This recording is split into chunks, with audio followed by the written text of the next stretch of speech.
All right, Steve, why don't we get started? Thanks everybody for joining us for this webinar introducing Paladin Programmable Privacy for EVM, which is a new LF Decentralized Trust Lab. I'm going to kick it over to Steve Cervini, our CEO, to walk you through some thoughts here. All right. Well, great to see everyone here. Some familiar names as well as some new names. Welcome, everyone. Very excited to take you through a 101 introduction to Paladin.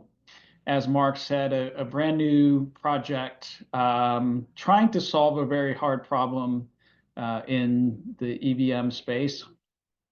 And the flow of this, I'll take you through an overview, and then we'll sort of dive into Paladin and give you the whistle-stop tour through that, and then really want to tie it together with an example.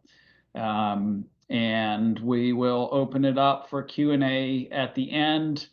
So I won't necessarily be monitoring that closely throughout the presentation, but we will circle back to everything towards the end. So let's jump in.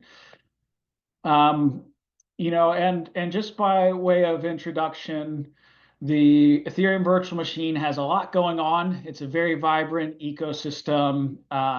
If you just look at on the right-hand side of the slide, everyone knows Ethereum and all the great things that are happening within the ecosystem, whether it's DeFi or emerging standards like ERCs, the ubiquity of Solidity skills in the marketplace, and on and on.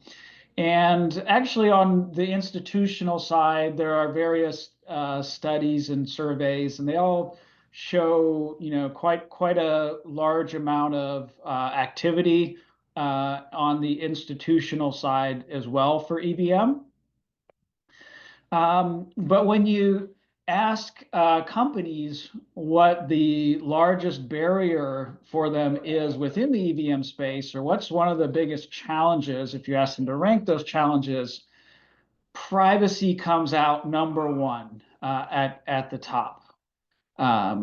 And so, clearly vanilla EVM has some great applications, but there are a whole bunch of use cases that need a level of privacy that just isn't there out of the box.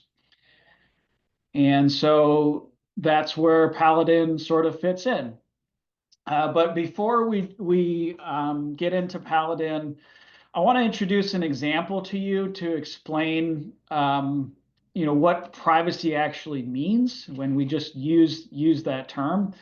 And this example we're going to come back to throughout the presentation to drive home some points. Take the example of a bond.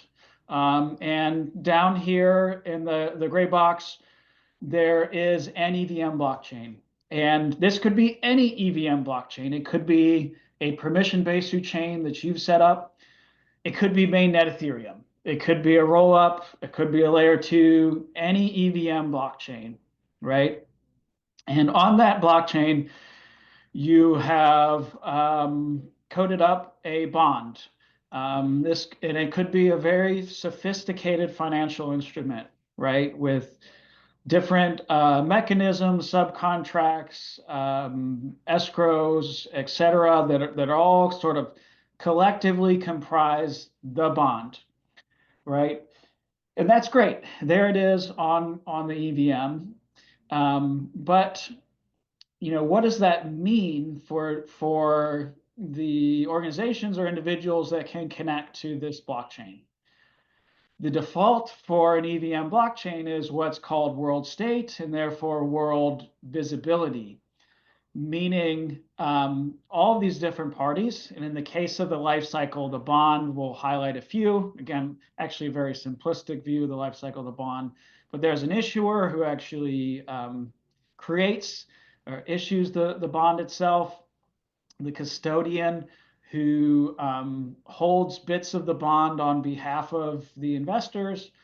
And for all of these players, they can see everything. So the sorts of the type of data that is just visible, the fact that investor A is sort of at a particular wallet address and that they own a particular, number of units of the bond, how much they paid for those units, all of these sorts of data that today in the world, if you were building a bond distribution system from scratch just on whatever tech, you wouldn't make all of that data visible for all the different parties, right, connecting into the system.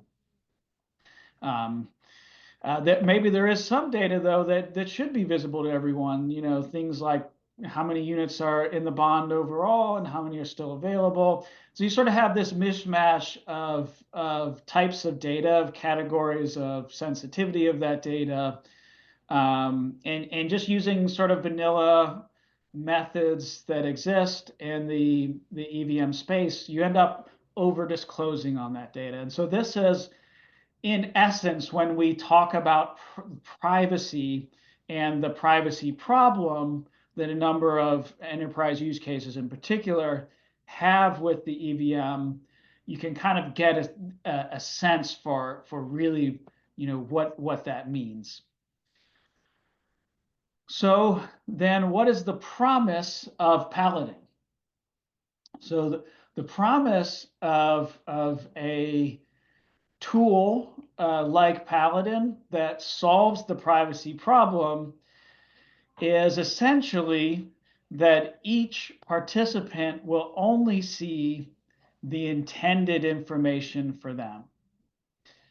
The idea is the blockchain's still there, right? Same blockchain, but instead of building the vanilla open bond, we build something that for now I'm calling a private bond. And by running the Paladin client or the Paladin node, each of these parties can understand bits about this private bond, right? But only the bits that are relevant to them.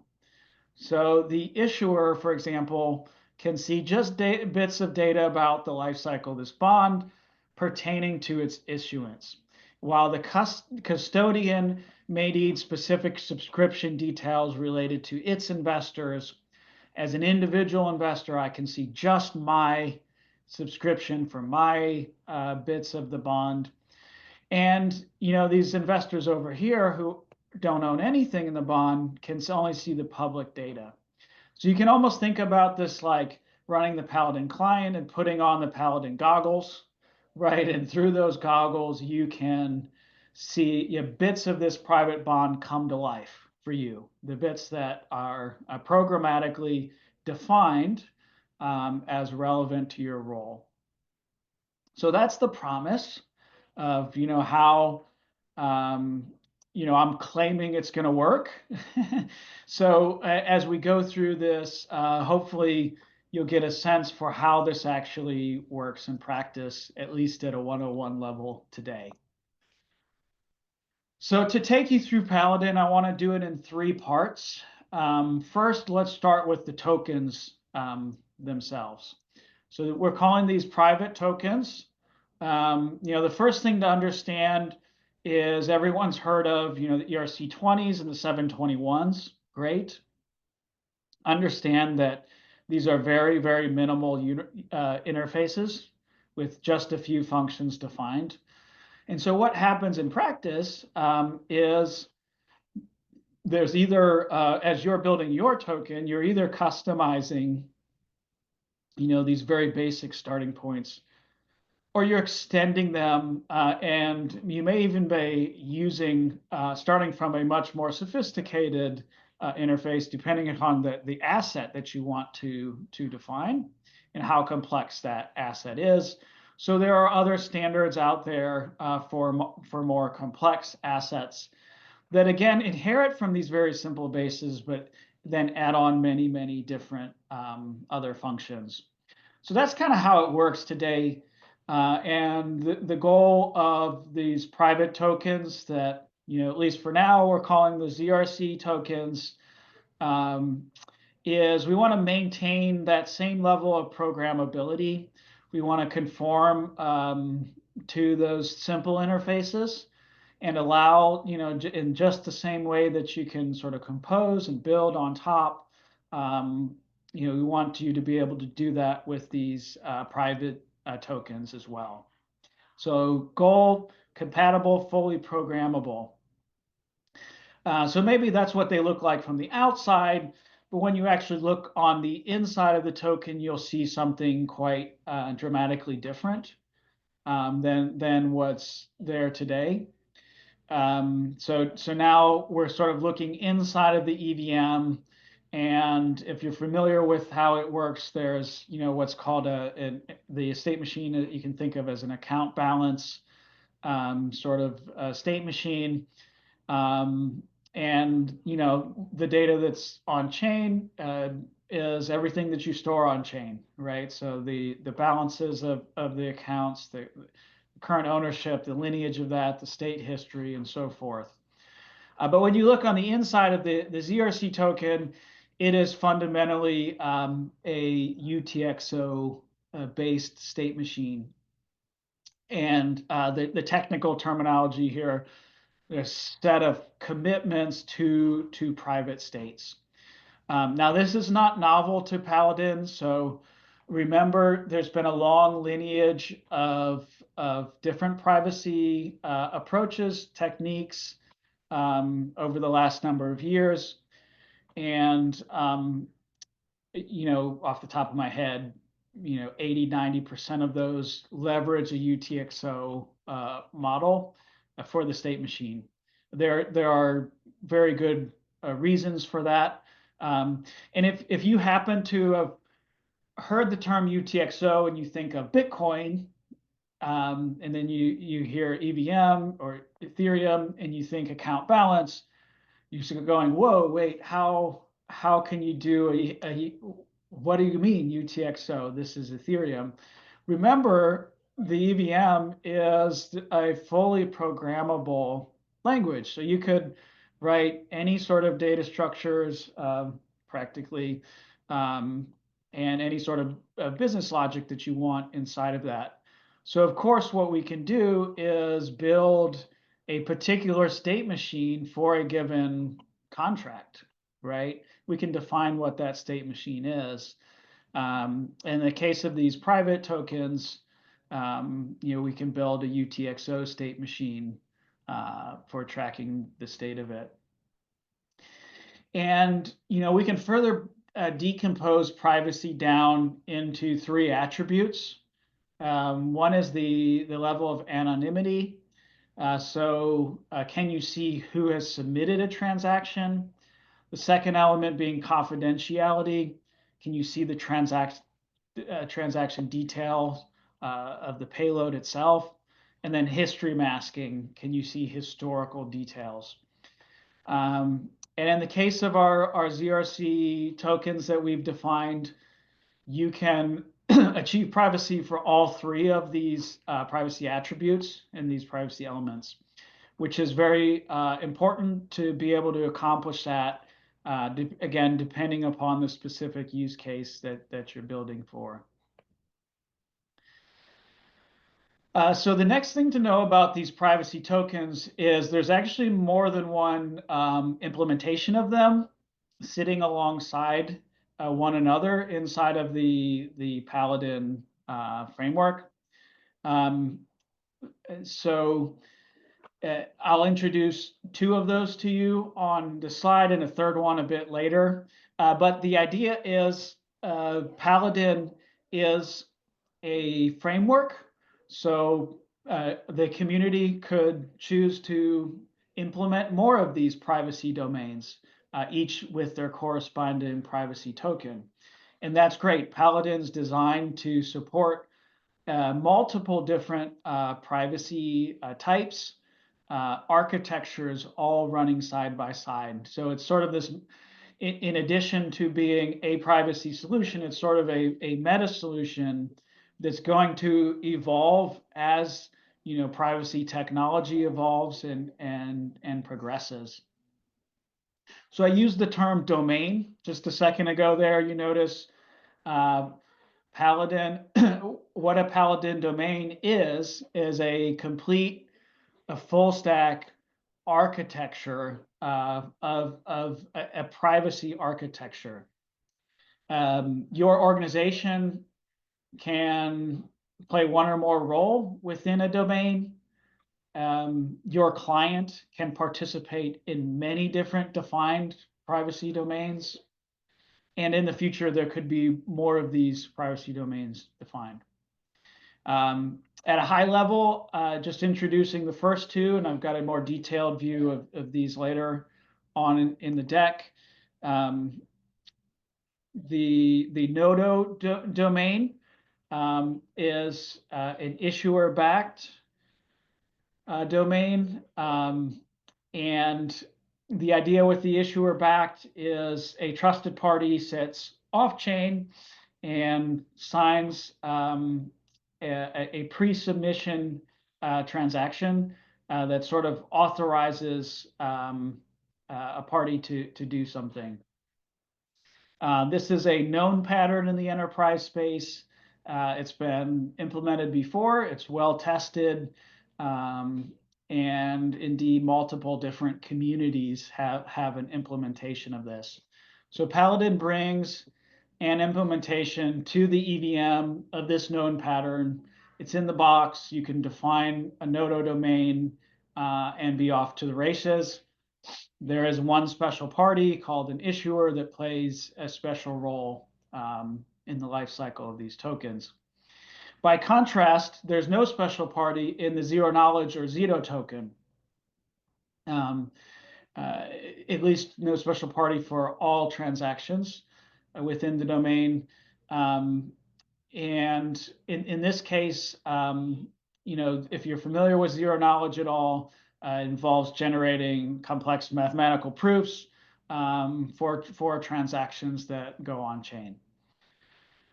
And if you're thinking, okay, that's great, there's multiple of these domains, but now I have to sort of choose between them when I'm implementing my use case, that's definitely true. And the reality is there are multiple factors that you'll need to take into account as you're designing your use case, just like with all other forms of engineering. It's important to note it doesn't have to be either or. You can actually use these together to form different legs of a workflow. And I'll show you that in our bond example in a little bit. So that's really cool. They're composable. This unlocks even more possibilities for you as you're building out your use cases. So then let's sort of reflect a little bit or step back and think about the trust model and the data model and how all of this fits together. Of course, you can still use good old ERCs and plain sort of vanilla versions of those. And they're great because they provide a trustless model. But the reason you trust it is because you can see everything about it. And that's great in DeFi, right? Where there's no way that you don't know who the other party is, you don't care. And you establish trust by seeing everything on chain, right? And that's it. And that's great for a certain set of use cases. By contrast, the Nodo domain is sort of a hybrid trust model. I trust it because I trust the issuer. And you see the footnote there at the bottom of the slide, which is very important. You can think of this as not requiring you to trust the counterparty in the transaction, but you do need to trust that special party, the issuer. And what we've seen in a lot of enterprise use cases is this lines nicely, because in the regulated space, there is a party that's regulated to perform a particular role. And they're governed and by law and so forth to perform that service. And therefore, you do intrinsically trust them to do that job. And of course, what's the data on chain is this private UTXO state transition chain. And then off chain, the issuer is holding a bunch of state in their Nodo domain they're running. And then finally, the zero knowledge based ZITO private token. It's trustless. What you're trusting is, ZK fancy math, basically. And it's important to note for the ZITO domain, you can run in either private or audited mode. This means you can authorize an auditor to have a special view in, or you can run it in private mode where everything's sort of a bilateral, only between exactly two parties. Okay, so let's keep moving along. And now I want to go into the second part. That was again the private tokens, a quick introduction to those. I'm going to transition into the second part of Paladin, which is to talk about multi-party workflow. And if you're going multi-party workflow, that's interesting. How does that fit into privacy? Let's take a look at thinking about privacy as a stack. And remember, in the tech space, you can always think about things as a stack. There's always a stack. And so thinking about some of the different layers we've seen in the privacy stack, in particular, with respect to enterprise use cases that we've seen, you can kind of decompose that stack into the layers that we've illustrated on the left-hand side here, where it's the EVM. So of course there's so-called on-chain elements. That is what's in the smart contracts running on that EVM kind of base ledger, if you want to call it, not the base blockchain, but the bottom layer, the EVM chain itself. Again, any EVM. But then off-chain, or sitting above that up the stack, you see, there are software development kits that exist to program to the EVM, to the private tokens.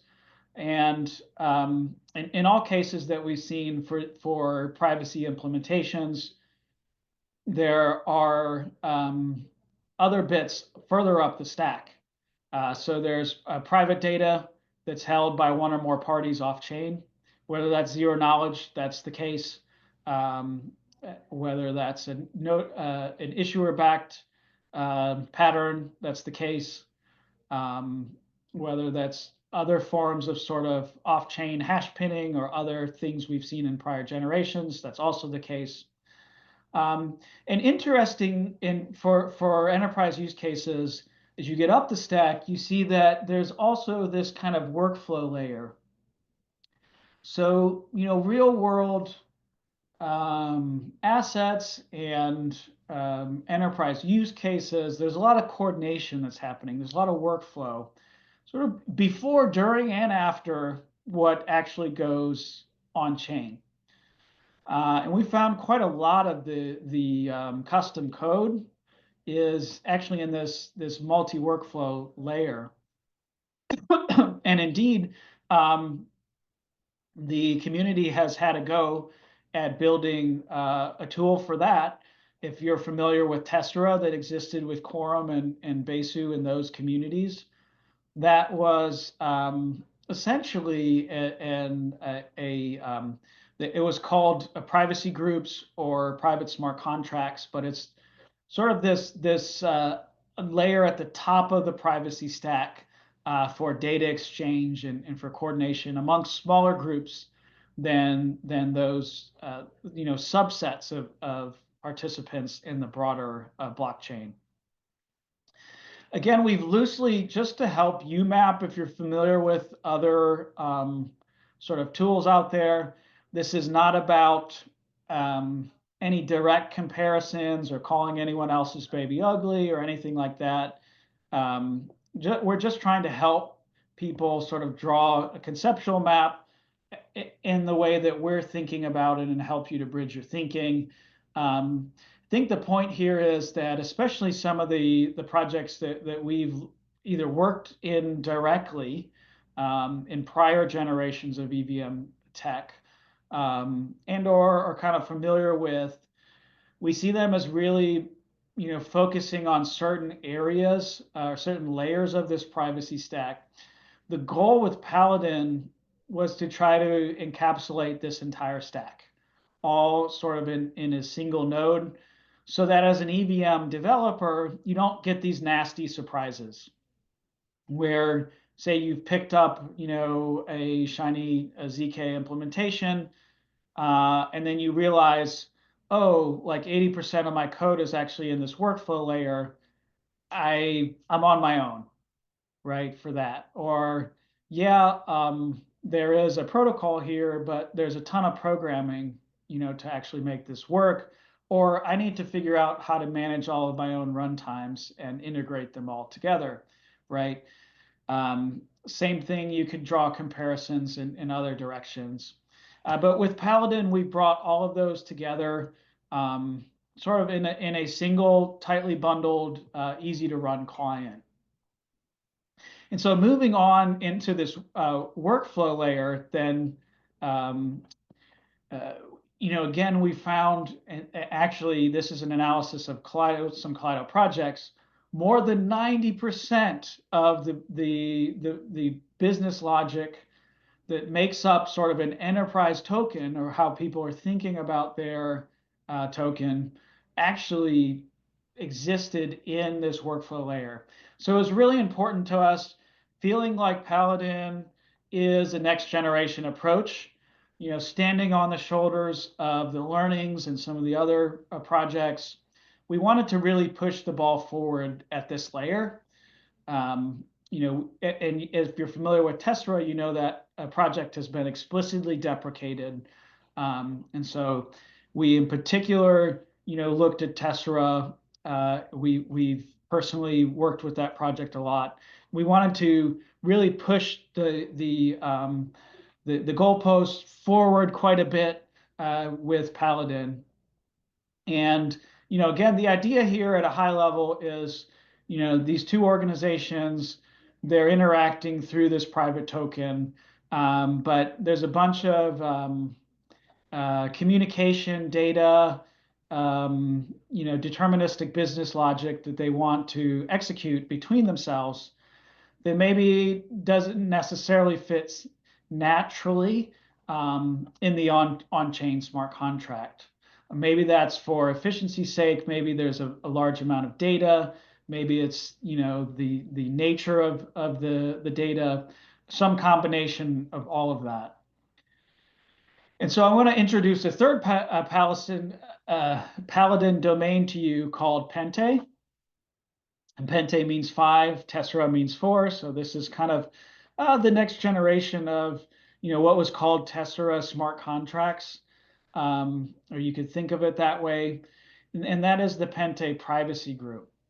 And within the Pente domain, you can set up a privacy group. You can have hundreds, thousands, tens of thousands of these. You can create one every smart contract. And you can deploy anything. It's an EVM. So you get a whole EVM, but it can also be quite short-lived. So the scope of the EVM could be, a single contract. It could be a single transaction. And we've built these EVMs in a super, super efficient and scalable way. If you're familiar with, for example, AWS Lambda, or I think on Azure they're called functions, the idea that you have this very scalable architecture where you have a runtime engine, but it's not active. And it sort of, if you send something to it, it'll wake up, perform do its job, and then go back to sleep. We've brought that concept in, and the thing that does the job is an EVM. And so that's what Pente is. It's this super scalable way to have these almost like ephemeral EVMs that are doing processing for you. And you can define a group of other Paladins out there who will participate in this privacy group. the laws and rules of EVM, of just the EVM bit, exist. So as far as, each one is a whole state world in and of itself. All the power of Solidity programming, for example, is at your fingertips. This is familiar for you as a developer. And if you're thinking, is this sort of like a roll up? Yes and no. So what we've done here is there's one for one state sort of flowing through to updating the private token down at the base ledger. So this means that the core EVM here, sort of at the bottom of the screen, is the one governing everything. If it accepts or rejects a transaction, ultimately defines what's happening in the world. But you have this endorsement flow where the Paladin node submits through, sort of rolls these transactions through down into the EVM. Whereas by contrast, the rollup may sort of bundle up hundreds or whatever of transactions into a single flow. So there are pros and cons to that that may be in the 201, or we can get into it in the Q&A. But you have conceptually a super scalable way to do EVM processing. You can get as private as you want in these groups. You can define as many of them as you want. And it adds this whole extra dimension to how you build out your use cases on an end-to-end basis. So then looking at the privacy stack as a whole, we've given you enough of a whistle-stop tour by now to map in the different layers. You can see our private tokens, our ZRCs, help us with the on-chain aspects in the EVM of your choice, the global EVM down at the bottom. There are some other bits that come with Paladin, like an atomic settlement contract as well. And of course, you can build your own smart contracts, obviously, and those become part of the solution. As we move up the stack, the Paladin API gives you a complete SDK and programming experience for all of these domains, and perhaps more in the future as they come. And then as you get into things like workflow and private data exchange, you have this amazing sort of next-gen Pente workflow engine that feels very EVM native, Solidity, and is a very powerful way for you to build the rest, that 90% that we've seen in many projects of the business logic, in a much more a multi-party, decentralized, true to ethos of blockchain way of building than what we've seen in many number of projects sort of compromise on before. So then, showing this in maybe a more consumable diagram here. Down here is your EVM, still managing global state. And at a transaction privacy level, you have, Zito-based zero knowledge tokens. You have Nodo-based issuer-backed or notarized tokens. And then the ability to create all of these privacy groups, as many of them as you want. Paladin's providing all of these. And of course, you can always program any vanilla EVM and mix and match that in as well as part of the overall solution that you build. So sort of moving on to the third part of this, I want to now take you through a little bit just on the Paladin client and some of the architecture of Paladin itself.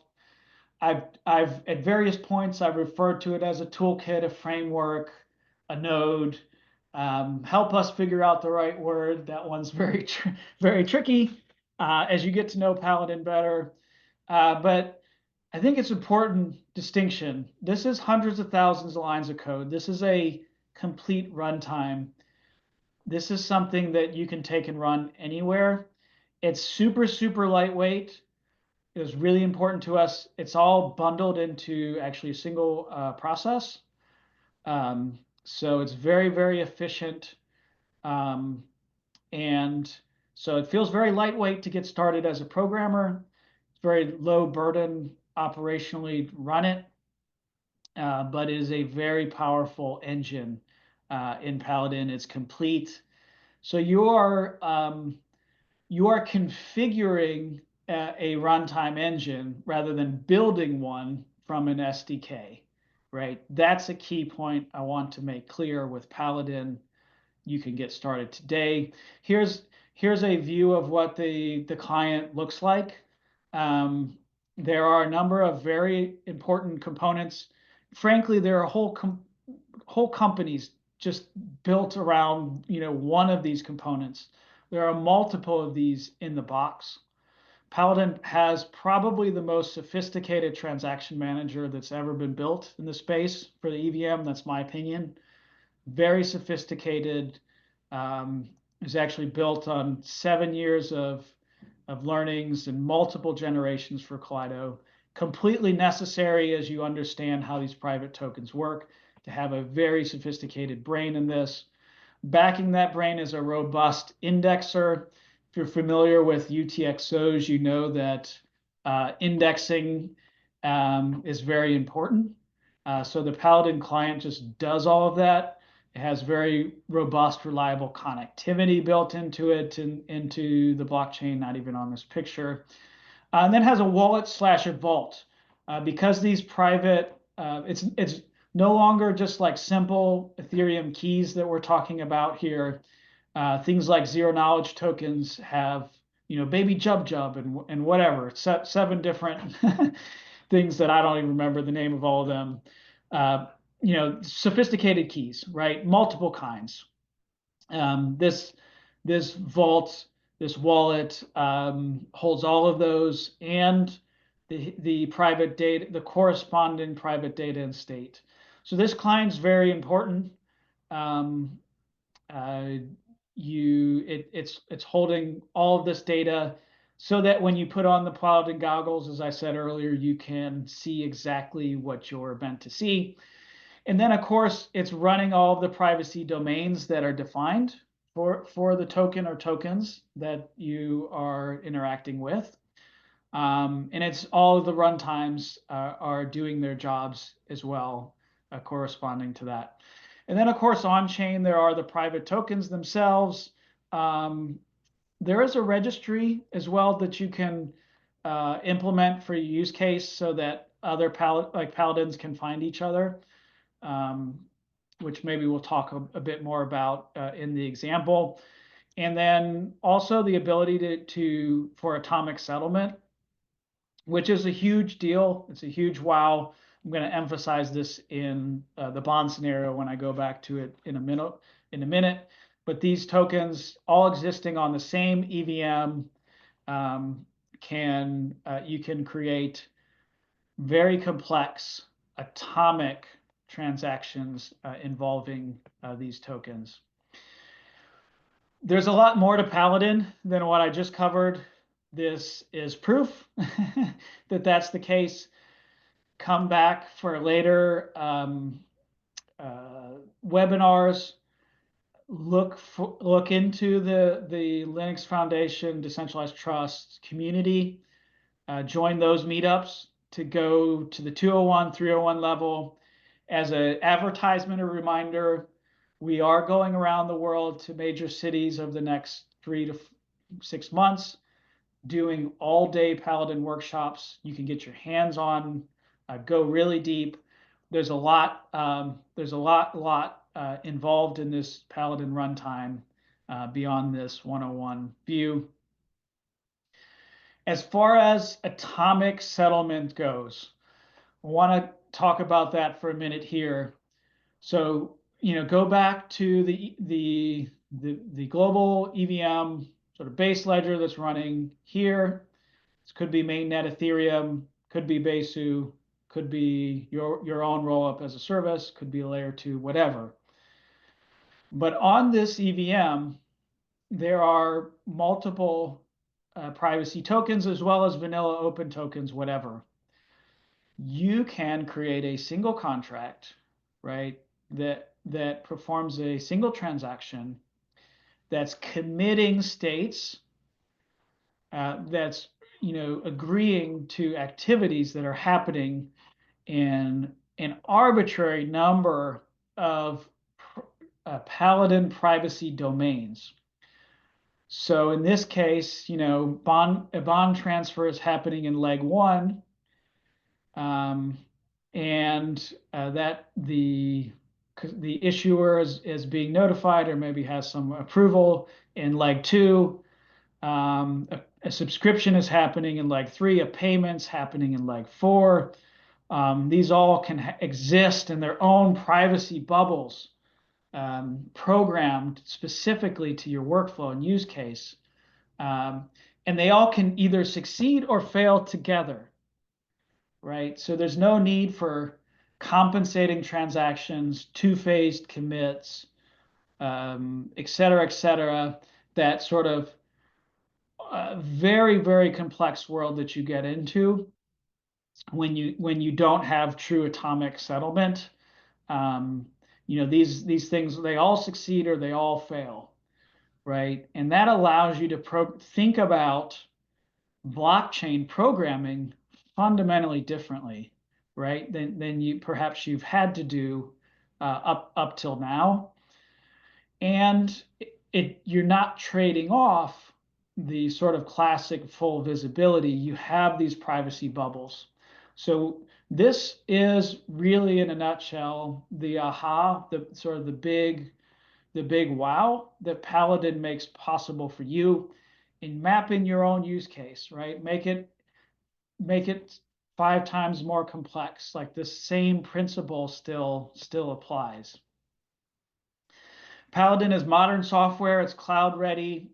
It's Kubernetes based, very easy to deploy and manage, comes with operators, all the goodies that you'd expect for Kubernetes native software. It comes out of the box with a bunch of samples, a way to set up little Besu chains if you want to program there from an EVM perspective. It's a very, very developer friendly piece of software. Nice UI, very clean sort of JSON RPC interface to program against, EVM native, EVM feel, et cetera, enterprise grade in the architecture and design of it, and is very, very scalable as well.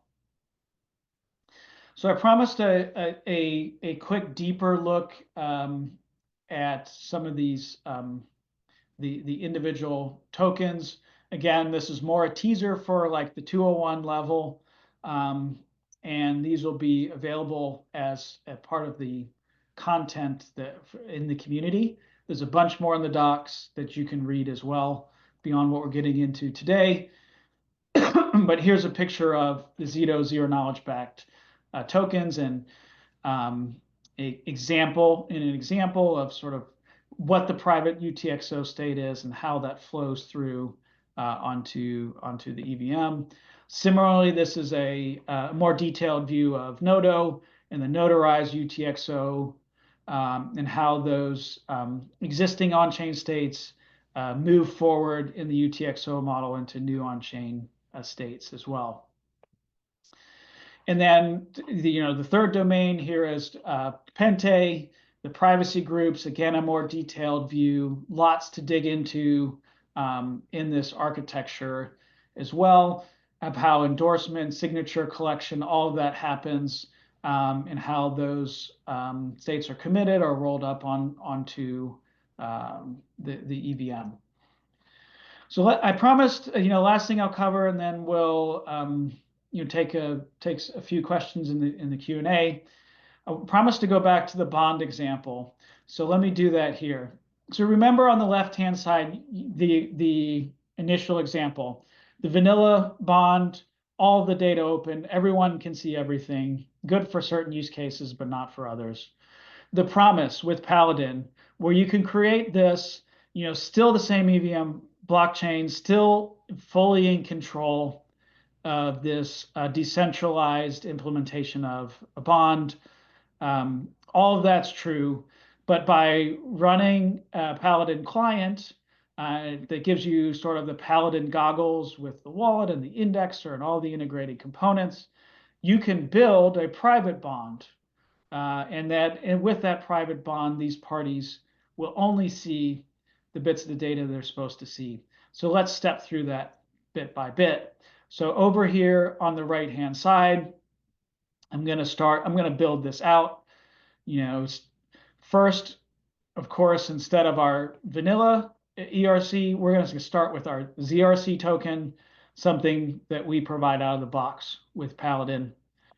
And then, that we can decompose this into an atomic settlement because we're going to use multiple different privacy domains working together, each one to its strength. And we're also can have a vanilla part of this bond as well, where there is public data. And the public data is only the data we want to define to be public. So for example, we can tell everyone that there are 900 units of this bond and 300 are available. And because it's part of this contract and the way that we built it, it will automatically update as units of these bond are bought and sold in private bits of the contract. And so this sort of public data will mirror what's happening inside of the private parts of the token. So bonds have issuers. That aligns very nicely with an issuer-backed a domain. So let's define a nodo domain. And so we're sort of going to further decompose this bond and break out bits of the logic that deal with the issuer, and we're going to stick them inside of a nodo domain. And then, of course, this issuer has access to the issuer domain, or it operates the issuer domain. And so the issuer can see issuance-related data, right? But the other parties are not seeing this issuance-related data because they're not in this nodo domain. Let's define some Pente domains as well, because we have all kinds of workflow as we go through the life cycle of this bond. And we need to involve subsets of the participants at different steps along the way. Let's create privacy groups for those.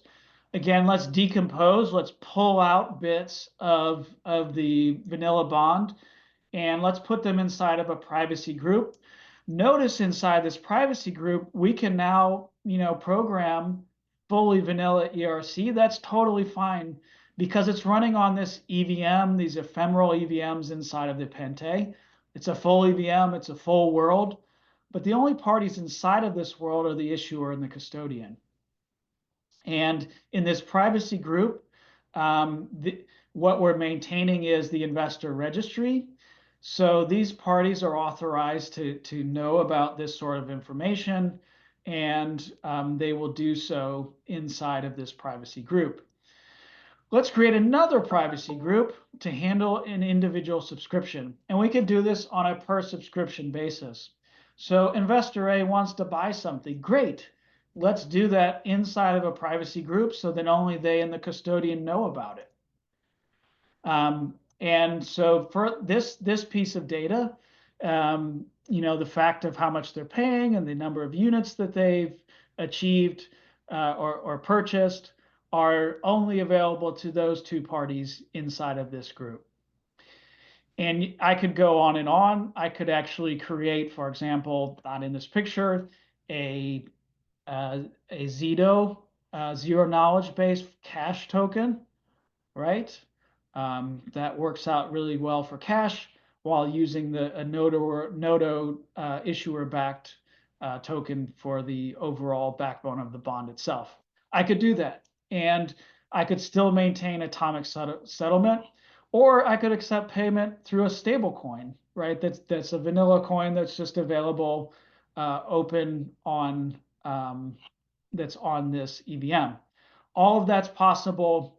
Again, very simple view of a bond, but hopefully this illustrates the concept of how Paladin can be used to build real world assets, complex enterprise workflows using the different tools now at your disposal to create extremely programmable implementations.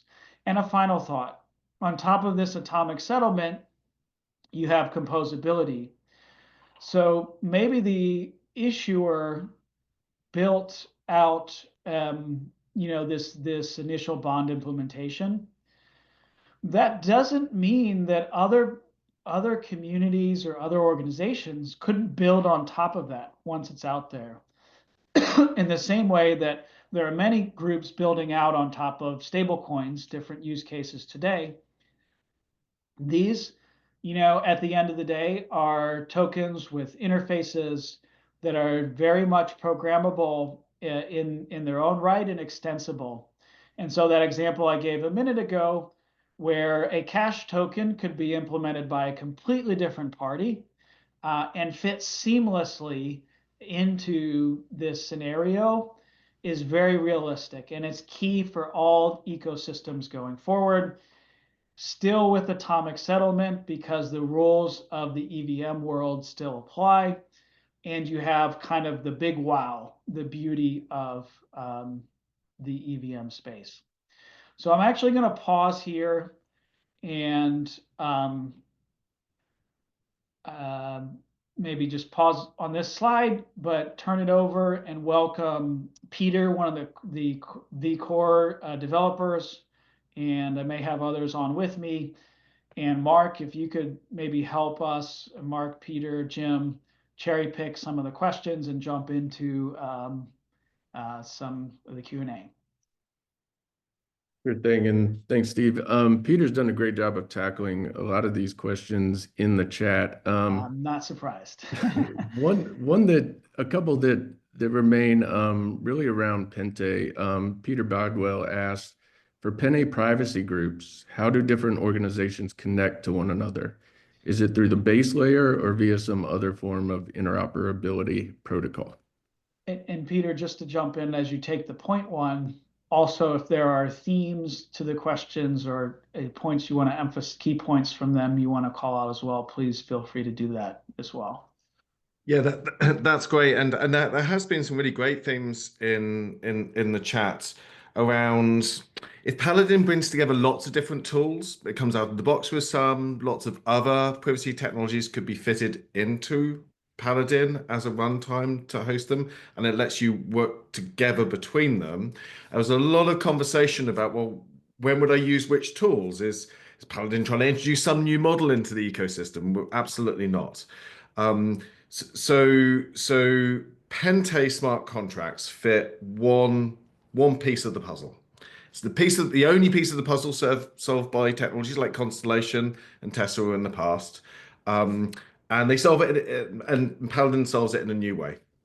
And what Pente does is it says you can have like a little private blockchain, and only certain people are going to be able to see what happens on the blockchain. But an EVM blockchain is a world state that moves forward. So those people can see everything that's happening on that little blockchain. But every transaction that happens on that little blockchain, Sumijit on the chat was calling it a micro roll-up. Every transaction that's happening in that little world is validated by maybe those three companies of validating that little blockchain. Is a single transaction also on the underlying blockchain? So the answer to, is it one or the other? No, it's both. It's happening up here and it's happening here. And because it's happening unlike a layer 2 roll-up, it's happening one transaction at the top, one transaction at the bottom. That transaction at the bottom is just an EVM transaction. It can be coordinated with anything else that you can do on there. Privacy preserving tokens, public ERC20s, public other smart contracts. And that's really what Paladin is. It's about saying we can bring all these models of privacy together. And because EVM is so infinitely programmable, you can actually join them together rather than just having to use individual tools in isolation. I think Steve might be on mute. I was just going to emphasize these Pente privacy groups are the lightest weight, micro blockchains that have EVM chains that have ever been created. right? They're orders of magnitude, lighter weight than, the constellations, et cetera, to the point where you could call them ephemeral or sort of compare them to these Lambda-based ones. Because a lot of what the problems we've seen, sort of like the fabric world with channels, is you have this n times m scalability problem.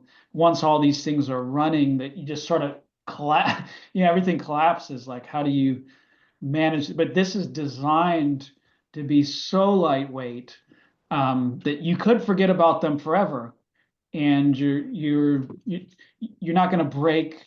Your system's not going to fall over.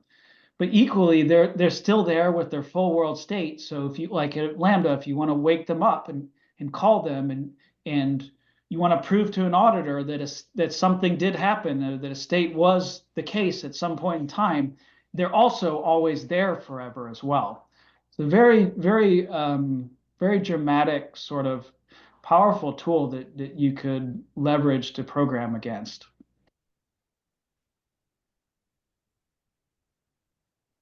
Perfect. Thanks, Joe. And if we've got time for one more, we've got a couple of minutes left. Jim Mason asks, can we delegate to third-party IAM using VCs for authorization? It's a really great question. The short answer is yes. But that's the answer on anything in EVM. The the model of programming any kind of blockchain is event driven. And what Paladin allows you to do is to do that same model that you would do if you were thinking about how do I integrate an Oracle, for example, a programmable Oracle with on-chain smart contracts with EVM. Paladin has the same model, but it lets you do that in a privacy preserving way. So absolutely, you could have transactions being submitted by that party to validate that it is the case. You could also, and this is very specific to one feature of Paladin, in a notarized scenario, you could have a notary where every transaction is being validated off-chain. And every transaction that happens for that particular token has to be run through a whole bunch of checking that's private to one party off-chain as part of everything that happens with a token. And we're using the term issuer-backed and notary or notarized synonymously in this case. So he's referring to the nodo domain there.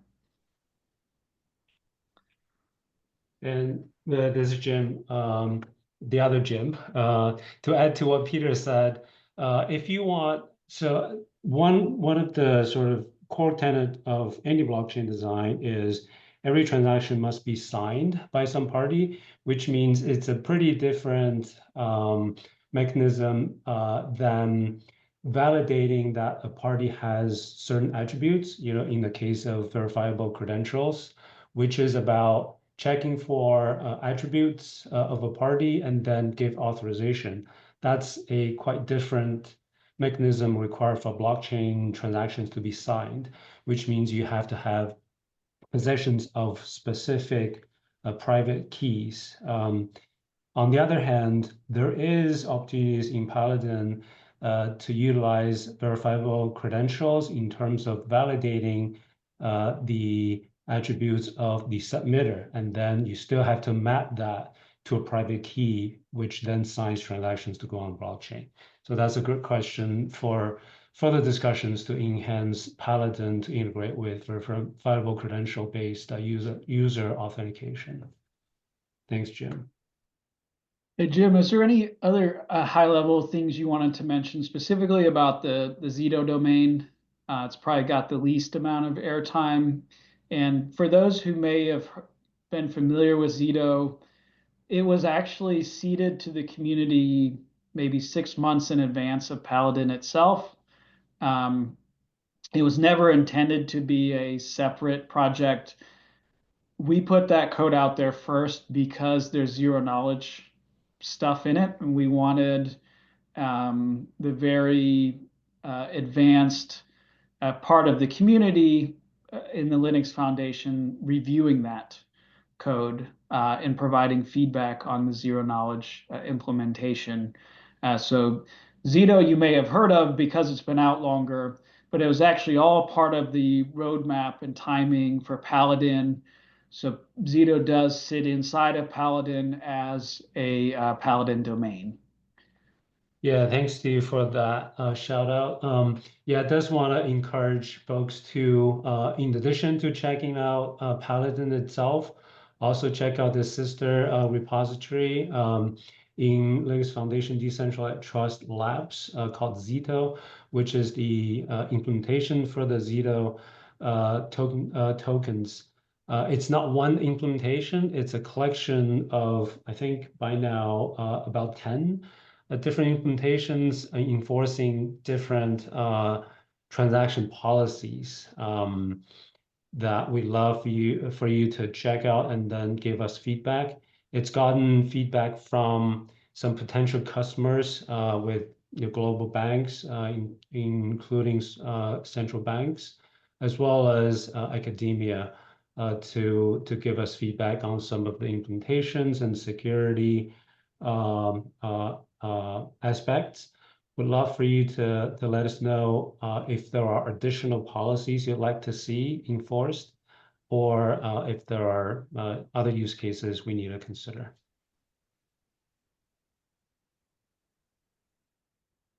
Awesome. Well, we're at the end of the hour. Thank you, Steve, Peter, Jim, for weighing in here. Thank you, everyone, for attending, especially those with questions in the chat.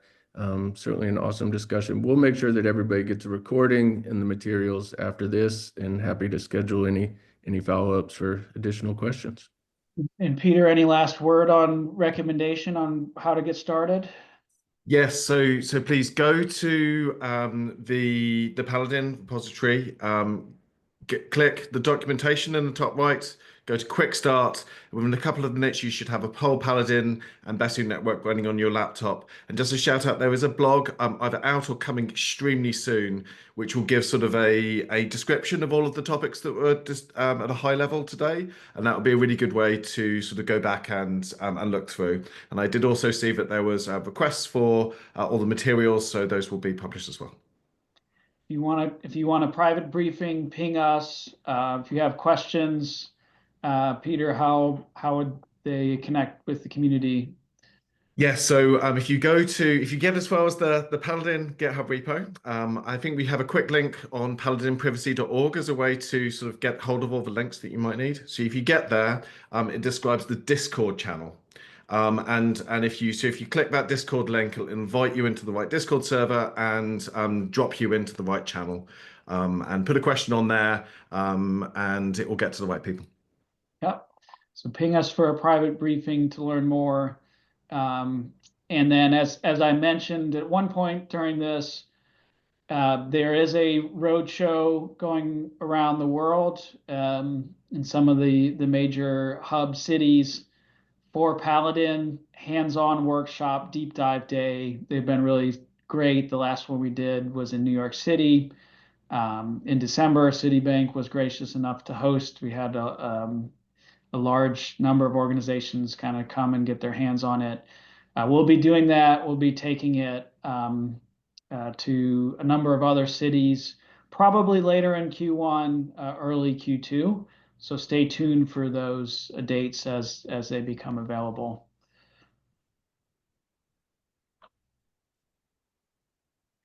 And maybe with that, I want to thank everyone for tuning in and wish you a pleasant rest of your day, and hope you learned something about Paladin.